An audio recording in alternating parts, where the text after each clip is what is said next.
حضرت آدم علیہ السلام کو گندم کھانے سے منع کیا گیا، اللہ تعالیٰ کی حکمت کے پیش نظر آپ نے گندم کو کھا لیا اور اس کے بعد آپ کو زمین کے اوپر اتار دیا گیا۔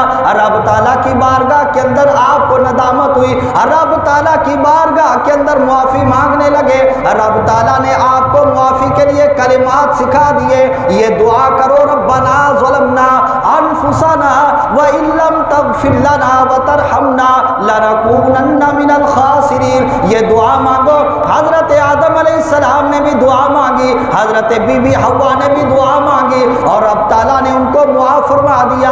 آقا نامدار علیہ السلام کے وسیلے سے دعا مانگی، رب تعالیٰ نے ان کو معاف فرما دیا۔